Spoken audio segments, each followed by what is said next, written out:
all these jokes, the constant bits and the jokes and the diversion and the deflecting, the deflecting, the deflecting. Nope.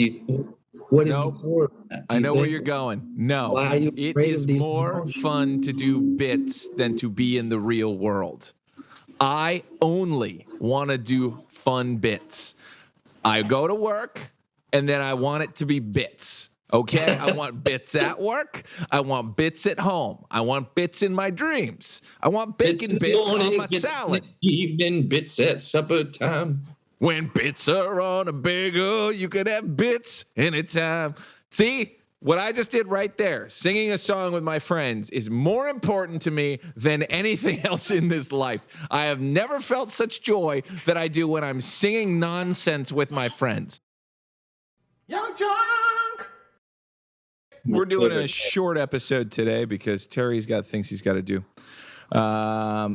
Namely, I got to finish an edit, and I got to go see a comedian, and I got to wake up at 8:30 a.m. Nope, we got to wake up at 6 and be on site at 8 for a production. So let's do What is this podcast?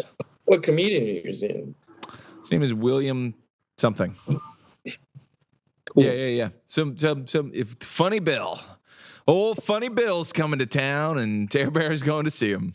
How was Bert Kreischer? Awesome. Thank you for asking. It's the best experience that I've had around Bert Kreischer, except maybe the Kool-Aid thing on YouTube, which if you haven't seen, definitely look up the Kool-Aid thing. I mean, Tom Segura. That is so funny when a grown man just admits he's drinking gallons of Kool-Aid thinking he's being healthy.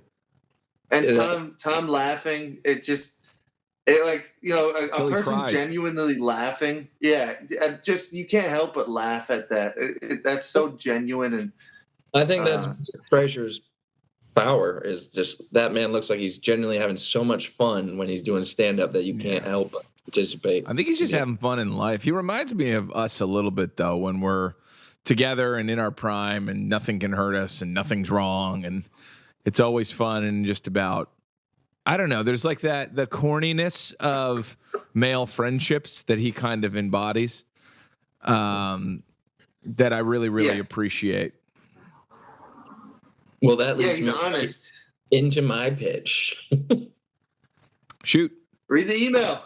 I felt like we were on such a streak there for a moment when we were really into pitching each week, and then we thought we solved it, and it's been downhill since then. Well, you left. Well, I didn't. I wasn't pointing out specifics as to why it went downhill. It just and we need to get back to the strong pitching. Well, I'll be honest, guys. The past 3 weeks have been really, really rough for me. And just like I'm tired every time I get here. But let's get back to business. We're here to make money. We want to sell ads. So we need a good freaking concept. We got to get better at this. We got to be pros, professional, and professionals pitch, damn it. But I also thought we did solve it. I thought now we were just admin. Yeah, we could be, but you gotta start a company for us. I already didn't really on that board with that. I already have it. It exists. I had a great meeting today. You gotta tell us exactly what to do. Okay. All you have to do is go into a room with a decision maker and get money for us to produce the concept in your head. That's it. That's the whole job. There's nothing else to it. But I'm scared. I hide behind a camera, a Zoom camera. I can roll you into a meeting. I can roll you into a meeting. I can carry you into a meeting like an iPad. Can I come in as Davin? I'll wear sunglasses and just hold. Hold Luke's face in front of yours, but act out his behaviors. Exactly. Thank you. I'll read you my lines. All right, here's my pitch. Okay. And this is off of an idea that we had a while back. So I was thinking about just the good old days of upstate New York bonfires, and mostly in Roger's backyard or Wink's backyard. And so I think we take that aesthetic and we turn it into like an I don't even know what ASMR stands for. I think it's ass to mouth, mostly, relatively. But I know they just whisper, and it's like a fetish thing.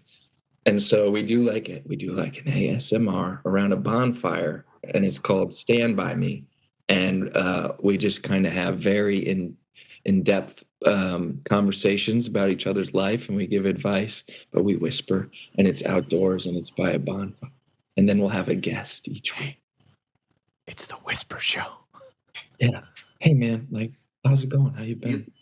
You know, it's been a crazy week, bro. It's been a crazy week, and we all go, tell us about it. And then we lick the microphone like you know how they do that, the ears one. Have you seen that? No, maybe I watched too much weird shit. They like lick the. Oh yeah. Who's licking microphones? I told you, ASMR it's a fetish thing. It is. It's turned very sexual. It's like mostly sexual now. Yeah, and we just kind of whisper, and you get the crackles of the fire and the wilderness in the background. And it's called "Stand by Me," and then we find a dead body at the end. And we whisper in the dead body's ears and we're like, that's my pitch.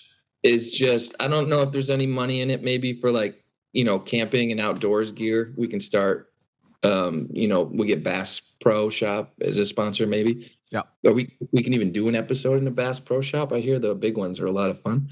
And we just get in depth, you know, we just talk about our feelings and our life and what's going on. And we give that sort of, that, you know, Bert Kreischer energy friendship you're just talking about. We just like the cabin. Go, hey. Yeah. Kind of. I know that you're a little scared of this bonfire right now, but here, have a s'more right now. You're doing really great. You look really good right now, and well, the fire, the light of the fire is glistening on your face right now. Do you want to be my boyfriend? Do you want to be my girlfriend?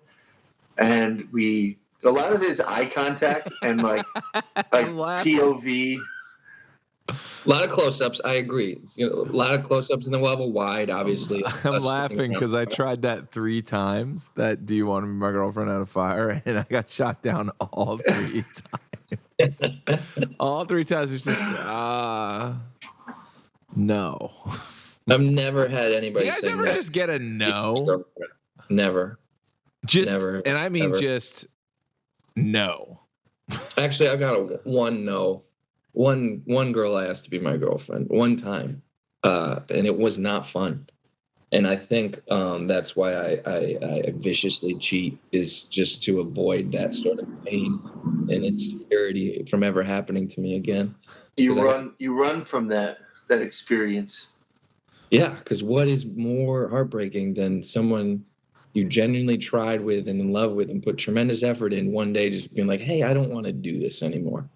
That's the scariest thought in the world to me. And so I hate to avoid it. And I self-sabotage so I don't ever have to come to that moment. And this is the kind of things we talk about. I was once one-on-one with a girl. Secret One time I was one-on-one with a girl, and she came into my room, and we were like, oh, sorry, my girl is yelling. She came into my room, and she definitely liked me, and so I went in for a kiss, and she like turns back, she goes, no. And I go, no? I'm like, okay, no. All right, no. And then she goes, I have to go. And she left. That was like the biggest rejection. But we were sitting with each other on my bed. Like, so sorry. Yeah, I mean, and then after that we would see each other. You misread the room, Luke. You misread the room. No, any girl sitting with you on a bed in a room, that's her. I know. I know. She misread. Said no, and she knew what she was doing. Did. You misread the room. She did. That girl just wanted to tell secrets. She probably just wanted secrets to tell secrets. The bonfire, there's no room. You know what I mean? So we can't misread the room. No beds. Well, what about a bed and a bonfire? Yeah, we sit on logs. Yeah. Around the fire, and we get that nice crackly sound in the background. And we just go, hey, Luke, man. Hey, Luke, man. Do you think? Hey, Luke, man. Hey, Luke, man, you think maybe like Luke, Yeah. man. all these jokes, the constant bits and the jokes and the diversion and the deflecting. Nope. What is the Nope. core of that? Do I you know where think? you're going. No, Why are you it afraid is of these more emotions? fun to do bits than to be in the real world. I only want to do fun bits. I go to work and then I want it to be bits. Okay. I want bits at work. I want bits at home. I want bits in my dreams. I want Bits bacon in the bits on morning, my bits salad. in the evening, bits at supper time. When bits are on a bagel, you can have bits anytime. See, what I just did right there, singing a song with my friends, is more important to me than anything else in this life. I have never felt such joy that I do when I'm singing nonsense with my friends. Why? Why isn't the rest of the world committed to bits like I am? Get in the bits. All right, Do but you guys like yeah, bits? I love bits. if life was one perpetual bit, it's like Luke missing his wife. It feels good. If you're doing bits all day long, bits wouldn't have the same meaning, and then they would be bitless. They'd be shits. They'd be bitter. They'd be shits. Yeah. Dude, okay. Well, I want this podcast to be called Bits and Shits, and it's just where we do bits and then talk about difficult shits. All right, And I but mean, if- literally, when is the last time you had diarrhea? And we're going to go into it. All right, but can we flip it? Today. Can it be shit bits? That's nice. Shit bits. Shit bits. If shit bits are on a bagel, you can have shit bits anytime. You know what You the best think part shit about bits? shit bits is it anytime we screw up a bit and it's a shit bit, it also works with the premise. Shit bits. Yep. Can't lose. And he goes, But I love shit bits. bits. Do you, You know think what fit? else? We went to. Sorry, you guys are delayed. So like when I talk and you guys get delayed, I have to sit and wait for you guys. Jerry But can you hear Seinfeld me? only lets joke people. If you're not funny, you're not allowed in his sphere. If you're not telling jokes, it's not allowed. I love that approach. I watched a guy Yeah. try and ask him about exercise, and he said, "Nope, there's nothing funny about exercise. No." And it was the coolest. He was just like, "No, we're doing jokes. We're doing fun jokes." Jerry Yeah, I also went to- comes off like a bit of a dick sometimes. Oh yeah, Yeah, he always has that's been, what. but I like it. Yeah, that's his thing. Yeah, him and Larry, like very similar people in like public in real life. Well, I went to- Larry's worse. Did you see? Did you see like they rapped on the show and they showed like a behind the scenes of the last scene and that they filmed and it was a series rap and of course all the other actors got up and it was Susie got up and who's his wife Jeff Garland. his ex-wife Oh, Cheryl. his Cheryl. Cheryl they got up and they did like this speech like I love you Larry David, like this has been the greatest ride of my entire life, and he's like trying to walk away, like he just wants nothing to do with this like sentimental, this like very passionate moment, which he should have stayed, but he's like giving him that like little side smirk and he's like, okay, he's like, can I go now? Like that's so him. Yeah, I can't handle it. That last episode was so funny. When he's talking to Leon, Leon's like, "You don't take me seriously, do you?" He's like, "Well, I don't really consider you a real person." I haven't gotten there, and I will watch it. I turned it on with my daughter in the room, and he's like asking his car, Siri, whatever, to bring him somewhere. And she's getting it wrong. I He's love like- the Larry scream. Yeah. Everybody try the He's Larry like- scream. Ah! He's like, Ah, ah. no! He goes, you stupid cunt! You cunt! And I immediately turned it off. I'm like, oh, I can't watch this around her. It's just like, can't put that into her. You and Cole were supposed to record bits on your trip to Brooklyn. I'm looking forward to seeing those. Yeah. You guys are supposed to submit a remote. I guess, we just didn't. Dude, I met this guy, and Go on, man. we were making this joke. He does improv. I found out later. We were doing this joke. like we were talking about, I showed him a picture of a guy that he looks like, and it's not the most flattering picture of this guy. But like the guy, he wasn't bad looking. His name's Pat. And later on, he's like, "You're just gonna keep like saying compliments to make up for the fact that you insulted me later." He goes, "Yeah." He starts going on this bit. He goes, "I know that I'm losing hair up here," and then I go, "Less hair up here, more hair down here," and I was pointing at my pubes. And he goes, "Less hair down here, more pubes right here," and he pointed at his mouth. And I knew immediately where, like, he like started going in my weird direction, and he became my best friend. Like, when you find somebody who like understands the direction you want to take a weird bit, like it's like, for me, that's heaven. I can't find that with everyone. Yeah, it's like Anyway. I thought Terry was about to hang himself in front of No, Is this a bit? the lighting under the eye is a bit much, and I think it's because No, that light is too high. He's doing a Shawshank bit. Brooks was here. Should I do my pitch? Yeah, I know we don't have much time. we don't. So I'm gonna bring it back to core memory corner. Zach, you may have missed the last one that I did, but I give like a topic and it starts a conversation. First thing that comes to your mind when I give a topic, and we can do a graphic right now where I go core memory, but you got to understand what it's about. So I go core memory corner, and then we do the graphic. Okay. So we got to do the graphic when I do it. Okay. Yep.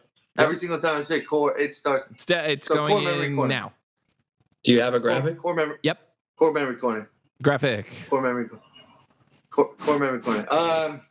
Anyway, the idea, the topic is your first live musical performance that you've ever been to that you remember. Do you have any? Yeah. Okay. Memories? Yep. I think I remember going to a Britney Spears concert at the Palace in maybe like 1999. I think I was in 5th grade, and I went with a male friend and his mother, and we really wanted to go see Britney Spears. What? Yeah, and I threw Sour Patch Kids from whatever row we were in, and they landed on the stage, and she was not happy about that. And that's pretty much all I remember about that experience. And that was you. You did that. Yeah, but I might have gone to Hootie and the Blowfish with my dad at SPAC. I don't know if that was before or after. And I remember standing on the seats and being like, "This is not that great." Not even when he played the hits. Yeah, I don't even think I got, the whole reference of the name Hootie and the Blowfish, which I still might not get. Well, he's a hoot. He's a hoot. But what does that have to do with fucking blowfish? Aren't blowfish poisonous, famously? I mean, you shouldn't fuck a blowfish. Or, yeah. Yeah, probably. Probably hard to catch in general. Just don't have sex with fish. Yeah. Or Let's anything. Let's have a serious moment. And in this serious moment, you I have to want catch. you to promise me you will not fornicate with fish. I saw that movie, Shape of Water. And I'm just saying. They made love, though. There's a lot of sexy fish out there, and they shouldn't be just showing it all off at the aquarium if they don't want us to jump in and have sex with the fish. Aquaman, sexy fish. Little Mermaid. Ooh, new black Little Mermaid. She could get it. Huh? The new little live action mermaid. She's black. Haley, whatever her name is. No, Bailey is her last. Yeah, Haley Bailey. Haley Bailey. What a fucking wild name. She's gorgeous too. Halle Bailey. Whatever. She's like part Halle Berry. People were outraged that there was a black mermaid, which is the funniest thing in the world to me. I know. It was a trash movie, but she's a fish I would fuck for sure. But I think in general you shouldn't. Anything you have to wrestle. Yeah, I mean, I don't know. I mean, look it up, but I'm sure Stay she's away. like 20 something. Yeah, just don't stick your dick in a poisonous fish. Right. Don't Let's stick start there. dick Right. in anything that you have to wrangle up or catch or trap. Because I don't think that's sex, technically. It's something different. No, that's like more like forced. It's rape, yeah. It's rape, but I was staying away from that word, but you know, Fish rape. it's fish Oh, rape. damn it. Now we're demonetized. Guys, we have got to make a deal here. You cannot say the R word or the P word, and we say it every episode. Every episode. The R word, the R in ASMR? No, oh, yeah, maybe it was ass mouth rape. No, you're forgetting the S, Zach. You can't say ass like the first thing is the A and the S. No, the A is ass. It's ass, mouth rape. Right. Where's the S? It's ASMR. It's part of ass. No, they're just spelling ass. No, they're not. Yeah, that's how you spell ass. It's ass smooth music retention. Oh. What does it really stand for? I have no idea. Somebody. S. We got a guy, right? Can we tell our guy to pull it up? I'm loving that this is what happens when Zach is here. My core memory corners go straight to this. Actually, Terry, you started. Don't have sex with a fish. You said this is what like that's the idea was it starts a conversation and we like end somewhere totally different. And we're talking about having sex with fish. Okay. I'm not a fishing kind of guy. I think it's pretty fucking boring unless you're just gonna go get hammered on a lake and do a memory corner there. Dude, it rules. What are you talking about? I just hate fishing. It bores me to death. Do you fuck the fish first before you release it? Why is raping a fish worse than like killing it and grilling it and eating it and chopping it up into pieces? If you rape a fish, it's not going to die. It's just going to be traumatized. Trauma? It's going to remember that. Yeah, trout have trauma. Don't want to fuck a pike. Pike, they got those bitey little teeth. I got teeth like that. Bass have ass. A big mouth bass, I think, is ideal. Or like a grouper fish sounds like they got a big mouth. Big ass bass. Or a catfish have those. Then there's the swordfish. They're pointy. They'll kill you. The catfish have good pussy. The sex links to everything, guys. Core memory corners. Core memory corner. Keeps the roller turning. All right. Well, I saw. Did you guys ever hear about Rock the Mic? It's back. Of course. I saw fucking Jay-Z. I also saw 50 Cent. Nuh-uh. Busta Rhymes. Missy Elliott. DMX. Busta Rhymes. Fabulous. No, DMX was not there. Fabulous. Fabulous kept saying, "What's up, Albany, New York?" He kept saying that. How old were you? I was in 8th grade. That was your first? It wasn't my first, but it's the first that I like really remember. Mm. No, my first was I saw Creed. That was your first concert? Yeah, that was in like 6th grade, which is awesome. They had like fire, like just some pyro shit going on. They played the song "What If" and they like blasted fire the entire time. It was awesome. Can you take me higher? What if? Yeah. Is that song? What if? Hey, what if? High. What's his name? Scott Storch. Staff. Whoa. Scott Storch. It's a storm in here. Speaking of storm, I've been rewatching all the X-Men movie in prelude to Deadpool, Wolverine. Yeah, that's going to be really good. I'm so excited. It's just going to be nice to see something good. Yeah. And he's 32 in the first X-Men movie. He looks so much older, that guy. Hugh Jackman? Yeah. How you doing? It's Hugh Jackman. How old is he now? 55, 56. How old's anyone, really? Yeah, I mean, Ozempic is taking over. You don't really know. I think he's a roid guy. I think it's the opposite direction. Have you seen his legs? He's got the tiniest little legs. Wolverine doesn't need legs. It's true. Yeah, Wolverine skipped leg day. But Logan, man, that one's by far the best. It's true. I should watch those. I haven't watched like any. Can you take me higher? Logan's so good. It's just because they make it a human drama, and I'm a sucker for reality. You are a sucker for reality. The Wolverine's pretty ridiculous. X-Men Origin is terrible. Yeah, the X-Men Origins is bad. X-Men 3 is pretty rough.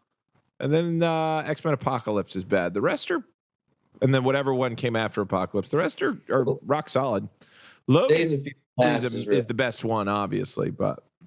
And then probably Days of Future Past. Yeah, I like Days of Future Past. Because you're getting 2 Magnetos and 2 fucking Charles Xaviers, and they're all 4 of them are incredible actors. It's true. I love me some Michael Fassbender in anything. Yeah, I feel like those are the ones I need to watch. I spit on my hand on accident, so. Oof. Not a bit. Uh-oh. Terry, don't do it. Terry, don't do it. Don't. We're going to make money Terry. one day. I mean, it might be good for the podcast, so maybe do it. Maybe do it. Yeah, well, would Logan fit in your play that you're doing north of Providence? North of Providence? I'm done with the play. I'm done with the class. I wrote a scathing email. Read it. Okay. I just woke up saucy, and I'm a touch dramatic, and so I went off on this email as soon as I woke up. Is it passionate? Truth be told, I found it disappointing and frustrating, but that was probably only due to my own expectations. I found the allotment period to pick a scene too short, forcing me to draw from only plays I already owned, or I felt there wasn't enough time to risk ordering a new play online and the chance it wasn't to my liking. My second and biggest qualm with the class is that I was assigned a partner from another state who I wasn't able to meet until the first day of class. Therefore, our rehearsals were limited only to Zoom. Once the class started, I quickly realized when an experienced actor can learn from someone new in 4 days is rather limited. And for $750, I would essentially be performing twice and getting notes. Again, nothing was promised to me of any other fashion. I just made an assumption that a masterclass, that I put in quotes, would require a certain amount of experience. I found many of the actors incompetent and uninspiring, one of which claimed to have never read a play before. And often each scene was just Terry giving line readings and directing them through it. Why am I in this? His name's Terry. Yeah. Which is incredible. Is this really a letter about me? Is the play this podcast? Because it's quite uninspired. After the scenes were over, he would ask each student the insanely arrogant and completely unhelpful question of, "How may I help you?" Again, in quotes. My goal in taking this class was to learn Terry's secret sauce, what his process is like, and what makes him such an acclaimed and sought-after acting teacher, and sadly, I didn't receive that recipe. Again, I'm only saying this because you asked, and I was only let down by my own ideas of what this class would be. I have no doubt that close personal work with Terry over a long period of time would yield great results. He was nothing but kind and generous to everyone on a personal level. All the best. Let's just say that this play was a cake that I would send back. And well, the irony is we fucking crushed it. It was the best scene of the whole class by far, not even close. But like, it's a lot of money for me to fucking get nothing, perform and get some generic notes. Like, there's no nothing. Work harder. Be more detailed. Just work harder. And I was like, cool, man. Thank you for that. Dude, that's like I took a writing class in college and I turned in this awesome story that was about it was like animals going to college and it was really deep and it was about like how you get your horns as like as a bull once you've had sex. So it was like a sex comedy in college about this kid trying to learn how to have sex so he could grow his tusks. He was a rhino. And you can't get your front horn until you gotten laid. So everyone knew that he hadn't gotten laid. So he's going to college parties and he's learning from people. And they're like, here's the secret to the ladies. You got to treat them like droppings, animal droppings, like shit. And I get so far, I'm telling a story of like what's in this fraternity party they go to. And the last line is a panda bear pukes in the corner because that is an Asian foreign exchange student who's not used to America. It was so dialed in. And the teacher comes in and they're like, all right, we're going to talk about Terry's script. And I'm like, okay, here we go. I can get some feedback. I can be a good writer. And he just said, I thought this was a great story. And the two cute girls in the room are like, yes, I love this story. I told my friends about it. I made them read it. I had so much fun with this. It was so cute. And the other cute girl was like, yeah, I had one piece of feedback, which is why was there a panda bear? Because everybody else was from like the African savannah. How come there's a panda bear? And I explained to her, well, it's a foreign exchange student. And she starts laughing so hard because it's true. Because I've been to that party where you do invite the foreign exchange student and they get sick in the corner. We've all seen it. It made perfect sense. But all I got out of it was, isn't this a great story? This is a great story. I'm like, yo, homeboy, what now? How do I get it published? What do I do with it?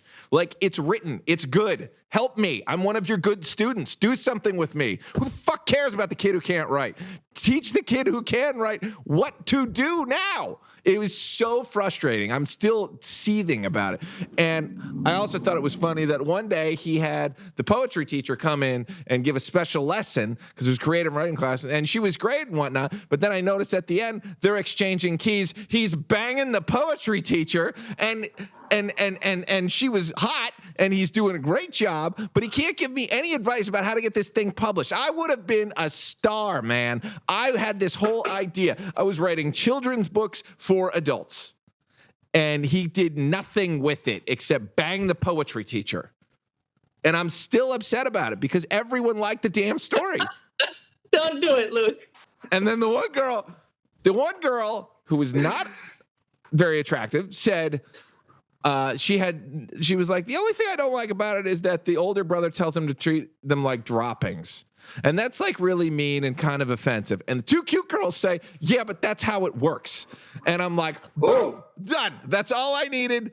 One was a Penn State cheerleader. The other one was on the track team. And I'm like, if they're saying it, these two specimens, then I'm leaving it as is because I'm right. I'm right. The book is right. It's good. Teach me how to make it do something, you creative writing piece of shit. And I'm still angry about it, but it was awesome. I'll go back and rewrite it. I hope you had sex with one of those attractive women who found you intelligent and creative. Nope. Or at least not at all. The ugly one that didn't like your right. That was the one. Yep. Yeah, I thought it might be. No, it's not true. I like it. Also, because Asians commonly have a alcohol allergy and they can't drink. Have you ever read Animal Farm is my question to you. Yeah, that has nothing to do with partying. That has to do with politics. Okay. Sure. All right. Unless you're talking about Boxer the horse saying, I must work harder. But by work, he means playing beer pong and slaying puss. Like, that is not what Animal Farm was about. Well, you should. But I'm writing Animal College. I like it. Let's make a little animated series. It's too hard. This is your. It was a book. I wrote a story. Don't try to do anything. I wrote an incredible fucking story in 6th grade about Dolly the sheep, the first cloned animal in history, and the clone became evil and started cloning itself a million times over. Of course. Tried try to take over the world. It's me, Dolly. And this is my clone, Molly. And her clone, Polly. Ooh. And her Polly. clone, Zolly. But we ran out of them. And my 6th grade Molly. teacher, who had lupus, didn't really give me the genius that I deserved. A lot of teachers suck. I'm just saying it. A lot of them are fucking terrible and just don't know what to do with someone who has actual talent because they don't have any. And it's like such a shame. How many dreams do you think just die right there before they could be because someone was like, well, it's okay, but I don't know what to do with it because I'm a fucking idiot. Yeah. Well, that's why they're Introduce teachers. you to something. Like, do something with it. Tell them to, like, hey, why don't you get your friends together and then act it out on stage for, like, the talent show? Nobody even told you that there was a talent show. Zach and I tried to sign up. They wouldn't let us in. I never had a Mr. Feeney. No. Where was he? On TV. And I was promised a Mr. Feeney. Feeney.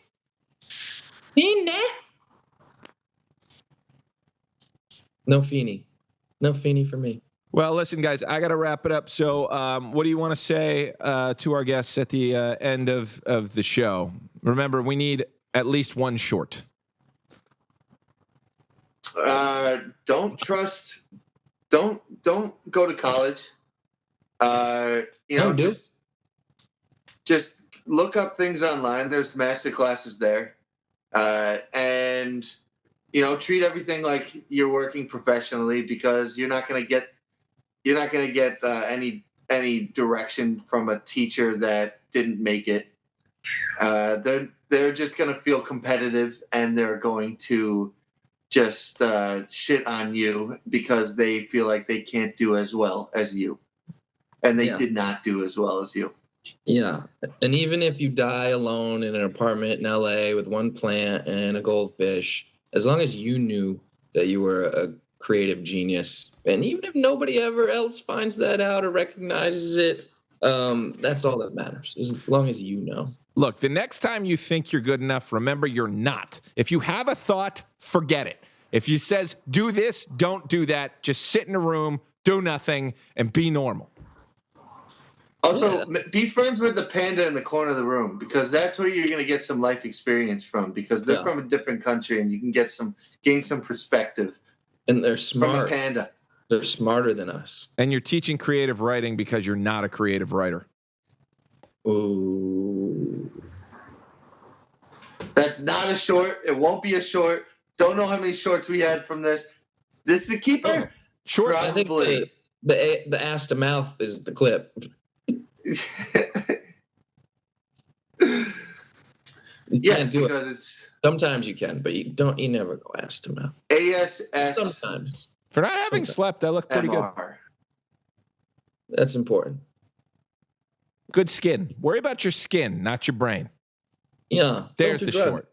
Worry about your looks and nothing else. Mm-hmm. Goes a long way. Be attractive. Physically. It goes a long way. Not mentally.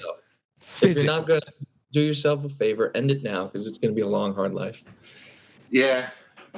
It's a hard knock life for us. It's a real positive episode. Yeah.